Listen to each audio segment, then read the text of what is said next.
Percayalah, cinta sejati itu ada. Untuk menemukan cinta sejati, kamu harus jujur pada diri sendiri tentang apa yang kamu inginkan. Cinta sejati bukanlah sesuatu yang datang setiap hari. Ikuti kata hatimu karena dia tahu jawaban yang tepat. Jadi tetap semangat ya buat kamu yang lagi berjuang. Selamat nonton dan selamat malam. Film dimulai dengan kemunculan karakter seorang cewek yang bernama Mirabel. Dia bekerja sebagai seorang pelayan penjualan sarung tangan mewah di sebuah departemen store terkenal bernama Saks di Los Angeles.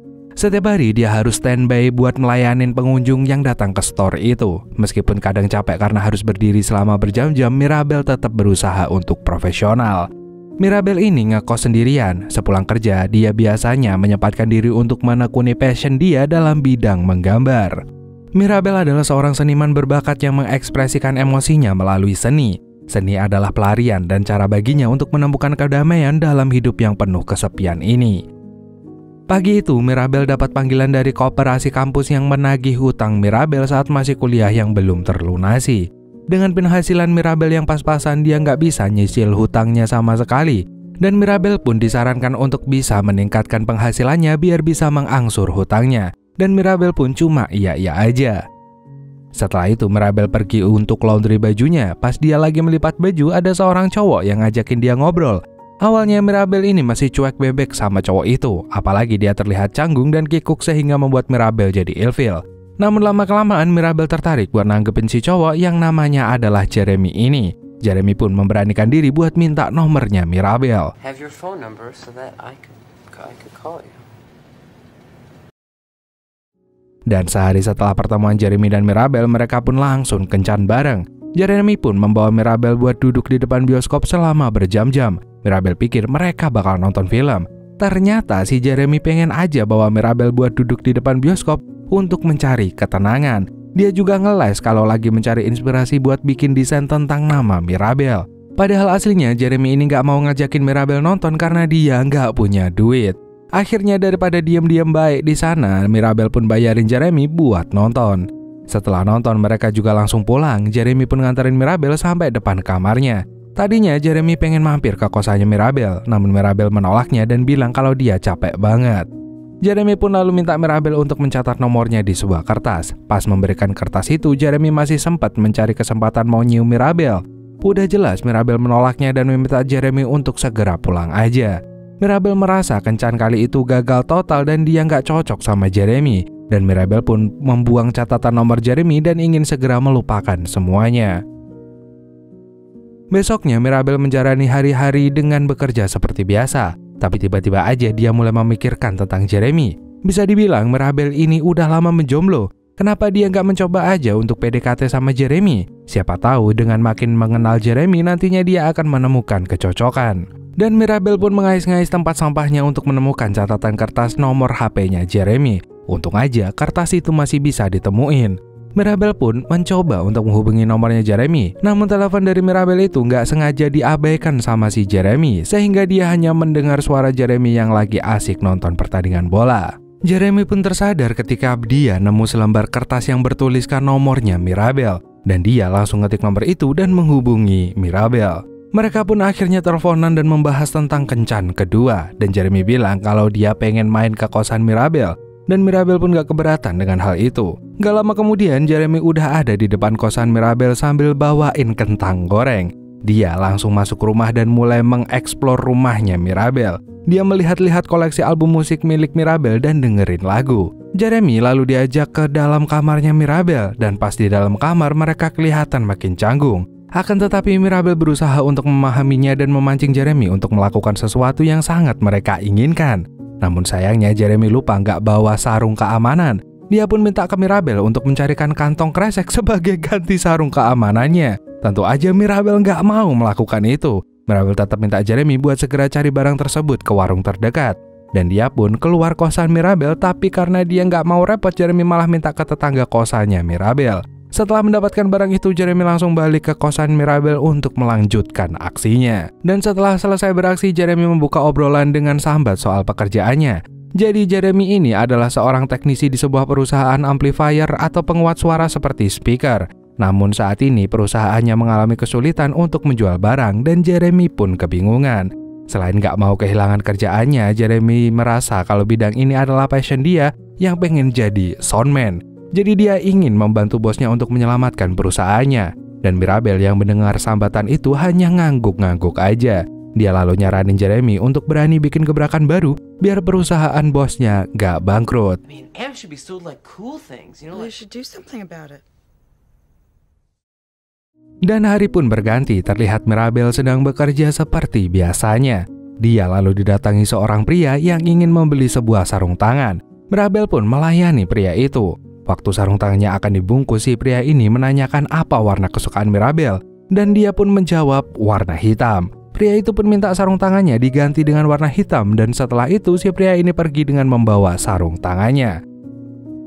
Sementara itu, Jeremy sedang bekerja membenarkan amplifier. Jeremy terus-terusan kebayang sama omongan Mirabel yang memintanya untuk melakukan sebuah gebrakan baru biar kemampuannya nggak dipandang sebelah mata. Dan dia pun akhirnya memberanikan diri buat bilang sama bosnya kalau dia janji bakal membantu bosnya buat mempertahankan perusahaan. you know, one of these bands that uses our stuff with someone who looks real sharp, you know? Do you have someone in mind? Di sisi lain, Mirabel yang baru aja pulang kerja dikejutkan dengan sebuah hadiah yang ada di depan pintu kosannya. Pas hadiah itu dibuka, ternyata isinya adalah sarung tangan yang kemarin dibeli sama sesosok pria yang dia temui di store kemarin. Dalam kotak sarung tangan itu ada sebuah surat yang ngajakin Mirabel untuk makan malam bareng. Besoknya si pria itu datang buat nemuin Mirabel. Pria itu memperkenalkan diri kalau dia bernama Ray. Ray langsung menanyakan apakah Mirabel ini mau makan malam sama dia. Karena penasaran, Mirabel pun mau menerima ajakan makan malam tersebut meskipun baru aja kenal sama Ray. Why don't you just meet me Friday for dinner at La Ronde? What time? 8. Malamnya Mirabel langsung makan malam sama si Ray di sebuah restoran mewah. Dan pas udah ketemu, Ray langsung memperkenalkan dirinya kepada Mirabel lebih detail.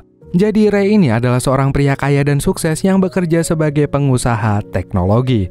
Kehidupannya mapan dan serba mewah. Dia juga seorang duda berusia 50 tahun dan memiliki segalanya. Dia sengaja mengirimkan sarung tangan itu kepada Mirabel karena ia tertarik dengan kecantikan dan kesederhanaannya Mirabel. Mirabel pun merasa tersanjung dengan pujian dari Ray. Mereka lalu menghabiskan waktu malam itu dengan mulai ngobrol untuk saling mengenal satu sama lain. Two houses, one in the computer-oriented Seattle. Makan malam dengan Ray membuat Mirabel jadi salting pas dia lagi kerja. Pas Mirabel lagi asik mengingat kencannya sama Ray, datanglah rekan kerjanya yang bernama Lisa buat ikutan duduk bareng sama Mirabel. Mirabel lalu tanya ke Lisa apakah dia sering pergi sama pelanggan yang dia temui di store ini. Rupanya Lisa juga sering melakukan hal itu. Menurutnya pergi sama pelanggan bukanlah hal yang salah, karena mereka juga manusia yang butuh interaksi dengan sesama manusia yang lain. Jadi normal aja kalau jalan sama pelanggan. Omongan Lisa barusan membuat Mirabel makin yakin buat ketemu lagi sama Ray malam itu. Dan Ray pun menjemput Mirabel ke kosannya dan mampir sebentar. Namun karena nggak terbiasa sama lingkungan Mirabel yang sederhana, Ray pun ngajakin Mirabel untuk pergi aja. Dan mereka pun akhirnya makan malam di sebuah restoran di pinggiran kota. Kali ini gantian Mirabel yang menjelaskan tentang dirinya, keluarganya, dan pekerjaan dia kepada Ray. Ray pun mendengarkan cerita Mirabel dengan seksama sambil memegang tangan Mirabel. Hal ini bikin dia merasa nyaman dan senang sekali ketika berada di sisinya Mas Ray. Setelah makan malam, Ray pun mengantarkan Mirabel kembali ke kosannya. Dan sebelum pulang, Ray ngajakin Mirabel untuk ketemu lagi di rumahnya Ray. Mereka bisa makan malam bareng di sana. Lagi-lagi, Mirabel nggak menolak hal itu. Sementara itu, Jeremy terlihat sedang nonton konser musik band rock. Namun di tengah penampilan band itu, tiba-tiba amplifier mereka rusak dan mati. Jeremy dengan sigap mengganti amplifier mereka dengan milik perusahaan dan langsung nyala lagi. Dan konser pun berlanjut. Selesai konser, si mas vokalis langsung nemuin Jeremy dan berterima kasih sama dia. Rupanya itu adalah trik yang sengaja Jeremy lakukan untuk menarik perhatian band tersebut. Dia ingin menjadi soundman dari band itu sekaligus membantu bosnya menjual amplifiernya. Usaha Jeremy itu pun gak sia-sia, dia langsung diajak buat ikut touring sama mas vokalis dan dijadiin soundman mereka. Wanna ride with us? Ride with us. Come on. All right. Jeremy pun pulang ke kosannya dan menelpon Mirabel. Dia minta Mirabel untuk datang ke kosannya sebelum dia berangkat tour sama band.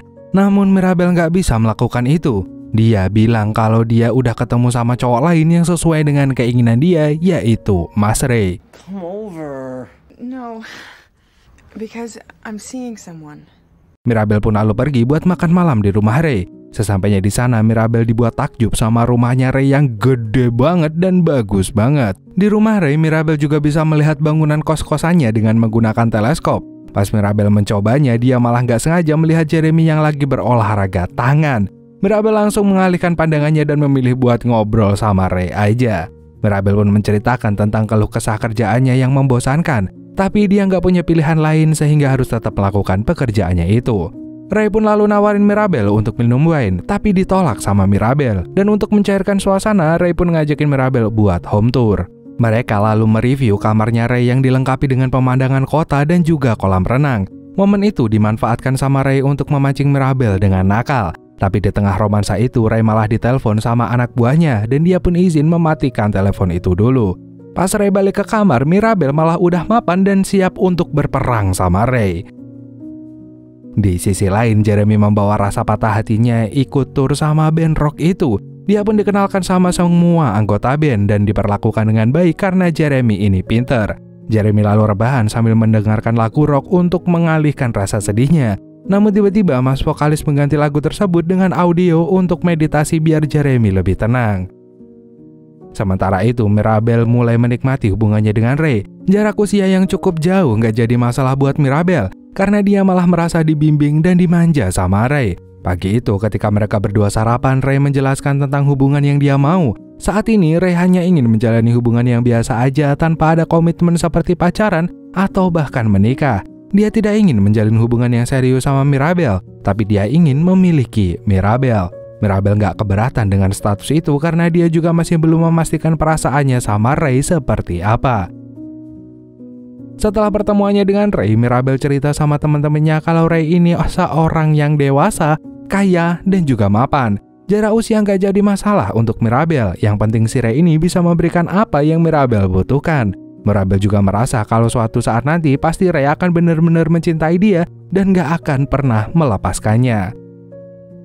Setelah menjalin HTS sama Ray, Mirabel jadi lebih menikmati hidupnya. Setidaknya dia merasa ada seorang cowok yang emang niat modal menjalin hubungan sama dia. Ray dan Mirabel juga seperti orang yang lagi dimabuk cinta, bawaannya senyum-senyum mulu. Karena merasa hidupnya bahagia, Mirabel pun berhenti minum obat antidepresan yang tadinya harus dia minum setiap hari.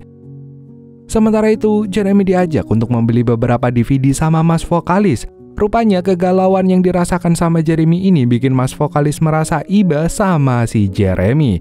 Dia pun dibeliin beberapa kaset, yaitu cara untuk mengobati hati yang terluka, meditasi, dan cara PDKT sama cewek. Jeremy pun menghabiskan waktunya dengan mendengarkan berbagai DVD yang udah dibelikan untuknya. Dia membaca buku panduan percintaan karena Jeremy masih ingin mencoba memperbaiki hubungannya sama Mirabel di kemudian hari. Sementara itu, hubungan Mirabel dan Ray semakin lancar jaya semenjak Ray sering banget memberikan Mirabel barang-barang mewah. Bagi Ray, uang itu nggak seberapa dibandingkan dengan rasa bahagia yang dirasakannya sama Mirabel. Meskipun udah menyatakan kalau dia nggak bisa menjalin hubungan serius sama Mirabel, terkadang Ray merasa kalau dia ini jatuh cinta beneran sama si Mirabel. Namun Ray tetap berusaha menepis perasaan itu. Ray tetap ingin bertahan pada status HTS dan terkoneksi dengan Mirabel melalui hubungan Ichikiwer aja. Pagi itu Mirabel terbangun dengan perasaannya yang gak enak. Perasaan itu datang secara tiba-tiba dan masih kebawa sampai dia kerja. Bahkan Mirabel sempat ngeblank pas lagi melayani customer di store-nya. Mirabel melewati harinya dengan anxiety-nya yang kumat karena nggak minum antidepresan. Hal itu bikin Ray khawatir. Pas ditelepon, Mirabel pun bilang kalau dia harus berobat ke dokter untuk mendapatkan penanganan dan obat terbaik. Dan Ray pun langsung menjemputnya dan membawa dia ke rumah sakit. Ray merawat Mirabel di rumahnya. Dia merasa nggak enak karena harus merepotkan Ray. Ray pun nggak mempermasalahkan hal itu. Dia lalu menunjukkan tiket pesawat ke New York yang rupanya Ray ingin membawa Mirabel untuk tinggal sama dia di sana. Mirabel menerima tiket itu tanpa memberi kepastian. Dia masih merasakan sakit dan perasaannya yang campur aduk tanpa sebab. Melihat Mirabel yang masih terjebak sama rasa anxiety-nya, Ray pun membelikan Mirabel banyak buku bacaan yang bisa dia baca untuk mengalihkan perasaannya itu. Mirabel juga mulai menyibukkan diri dengan menggambar lagi biar pikirannya nggak kalut. Malam itu Ray ngajakin Mirabel buat makan malam bareng. Ray membawakan Mirabel makanan spesial dari private jet-nya. Hal ini bikin Mirabel seneng banget dan dia pun mempersiapkan dirinya buat ketemu Ray. Sementara itu, Jeremy mulai menghubungi Mirabel untuk memperbaiki hubungan mereka. Namun Mirabel menolak panggilan itu dan Jeremy pun meninggalkan pesan dan bilang kalau dia hanya ingin memastikan kalau Mirabel baik-baik aja. Pagi itu, Mirabel harus pulang ke kosannya buat siap-siap berangkat kerja. Ray lalu bilang kalau selama beberapa minggu ke depan dia mungkin gak akan bisa menemui Mirabel karena ada urusan pekerjaan. Mirabel lalu disuruh tinggal di rumahnya aja yang aman dan nyaman daripada harus tinggal di kosannya. Namun Mirabel menolak hal itu. Dia masih ingin tinggal di kosannya meskipun kecil dan sempit dan berada di lingkungan yang biasa aja. Namun ternyata Ray ini gak bisa ketemuan sama Mirabel bukan karena dia kerja, tapi karena Ray mau ketemu sama ceweknya. Jadi Ray ini udah punya pacar tapi hubungannya terbuka kayak open marriage gitulah, dimana dia membebaskan pacarnya untuk menjalin hubungan sama cowok lain. Dan begitu pun sebaliknya, atau dia hanya akan menjalin hubungan sama cewek dengan konsep cinta atau cinta satu malam aja. Namun kali ini ceweknya Ray curiga kalau Ray ini beneran jatuh cinta sama Mirabel. Ray langsung menepis hal itu, namun dalam hati kecilnya dia udah bener-bener jatuh cinta juga sama si Mirabel. Tapi meskipun cinta sama Mirabel, Ray masih aja mau tidur sama ceweknya ini. Dan pas di jalan pulang, Ray pun menulis sebuah surat untuk Mirabel di mana dia ingin mengakhiri hubungan mereka karena nggak mau terlalu terbawa perasaan dan dia udah tidur sama cewek lain. Mirabel pun lalu pergi dari rumahnya Ray. Sebenarnya Ray masih ingin menahan Mirabel dan berharap kalau hubungan mereka baik-baik aja meskipun Ray udah tidur sama cewek lain. I slept with someone. I am not telling you this because I want our relationship to change. Mirabel tentu aja nggak mau menerima hal itu. Dia pun benar-benar kecewa sama Mas Ray. Tapi kini Ray juga merasakan galau atas keputusannya karena dia udah beneran jatuh cinta sama si Mirabel.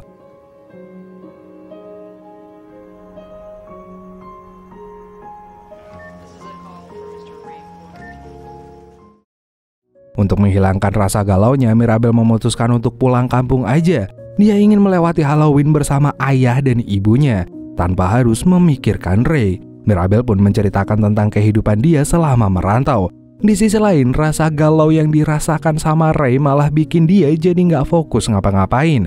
Karena udah nggak kuat menahan rindu, Ray pun memutuskan untuk nelponin Mirabel dan meminta dia untuk nyusul ke New York. Mirabel pun langsung ngeiyain tawaran itu. Mirabel pun pergi ke New York dan menemani dia datang ke acara gala dinner bersama teman bisnisnya Ray. Di sana Mirabel terlihat paling muda dan cantik karena kebanyakan orang di sana seumuran Ray juga. Meskipun udah bareng sama Ray, Mirabel masih sering merasa kesepian dan hampa. Namun dia masih ingin berusaha untuk menyembuhkan perasaannya dan percaya lagi sama Mas Ray. Sementara itu, Jeremy dan band rocknya sedang dalam perjalanan untuk tur ke New York juga. Dia melihat mas vokalis yang mempersiapkan setelan jas untuk datang ke acara pameran seni yang kebetulan diselenggarakan di New York juga. Jeremy disuruh pakai setelan jas juga saat datang ke acara pameran seni tersebut. Hari itu Mirabel dipanggil sama koperasi kampus. Mirabel mengira kalau dia bakal diomelin karena nggak mengangsur hutangnya. Akan tetapi Mirabel malah dikejutkan kalau semua hutangnya ternyata udah dibayar lunas. Ternyata yang membayar semua hutang Mirabel ini adalah Mas Ray. Ray melakukan hal ini sebagai salah satu cara untuk memperbaiki hubungannya dengan Mirabel. Dan usaha itu ternyata berhasil. Besoknya Mirabel berangkat kerja dengan semangat dan menggunakan baju yang baru dibeliin sama Ray. Lisa yang melihat Mirabel pagi itu berangkat dengan baju mahal jadi penasaran. Siapa pelanggan yang waktu itu dia ceritain sama si Lisa. Dan Lisa lalu bertanya sama temannya dan setelah dicek ke bagian transaksi, ternyata baju itu dibeli sama Ray.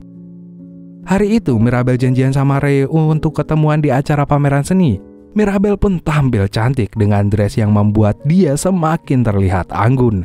Pas Mirabel mau masuk, dia dipanggil sama cowok yang tidak lain adalah Mas Jeremy. Jeremy sekarang udah berubah, dia tampil dengan rapi dan lebih sopan. Mirabel sampai pangling karena Jeremy sekarang lebih ganteng. Jeremy juga bilang kalau dia udah kerja jadi seorang soundman dari band rock yang terkenal. Mendengar hal itu bikin Mirabel ikut senang. Rupanya Jeremy ini juga mau datang ke acara pameran seni itu, dan mereka pun lanjut ngobrol sambil jalan bareng ke pameran. Ternyata Lisa juga datang ke acara pameran itu. Pas dia lihat Mirabel jalan sama Jeremy, dia langsung kepikiran buat godain Jeremy yang dia kira sebagai sosok Ray. Lisa juga pengen punya cowok yang tajir melintir kayak Mirabel. Pas di dalam pameran, Jeremy mampir ke bar sedangkan Mirabel memilih untuk jalan-jalan. Gak lama kemudian datanglah Lisa yang SKSD sama Jeremy dan langsung manggil dia ini Ray. Jeremy menganggap kalau Lisa ini lagi bercanda aja sama dia sehingga memberi nama dia Ray. Lisa juga ngajakin Jeremy untuk bersenang-senang biar dia bisa lupa sama Mirabel. Jeremy juga manut aja sama perintah Lisa dan mereka pun meninggalkan acara pameran itu. Rupanya Jeremy dibawa pulang ke kosannya Lisa. Di sana Lisa langsung pakai seragam dinas dan mengajak Jeremy untuk perang kuda-kudaan sambil nggak berhenti manggil nama dia Ray. Jeremy masih menganggap kalau itu cuma sebutan dari Lisa aja dan menikmati permainan kuda-kudaan itu. Setelah main bareng, Lisa pun ditelepon sama Jeremy yang udah pulang ke kosannya. Di situ Jeremy ngomong kalau nama aslinya ini adalah Jeremy dan bukannya Ray, dan Lisa baru sadar kalau dia ternyata udah nidurin mangsa yang salah.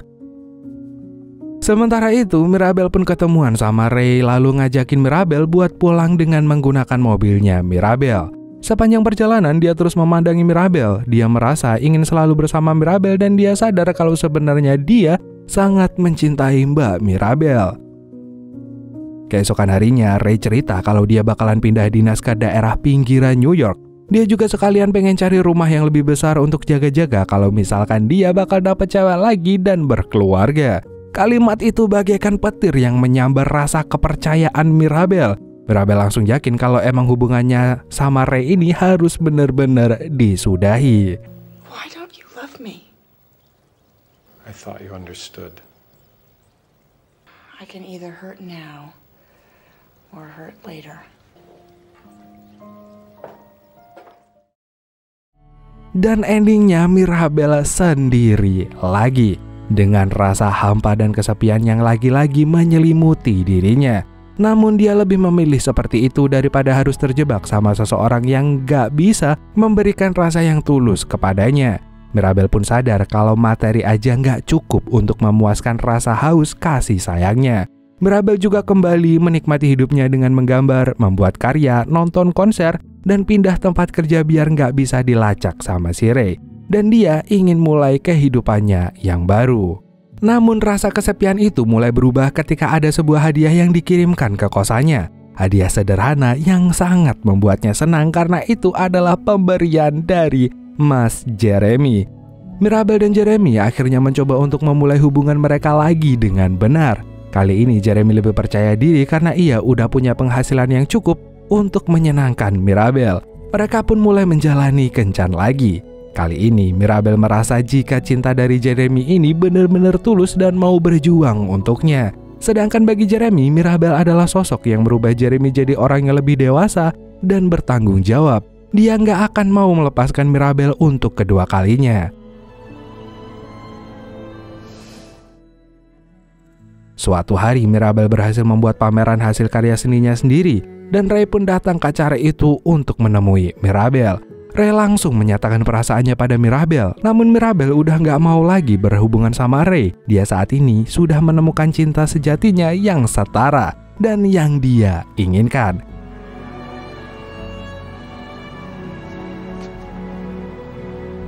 Kali ini keputusan Mirabel udah nggak bisa diganggu-gugat. Meskipun Jeremy tidak sekaya Ray, namun Jeremy adalah sosok yang dibutuhkan sama Mirabel. Sosok yang mencintai Mirabel dengan tulus dan nyata.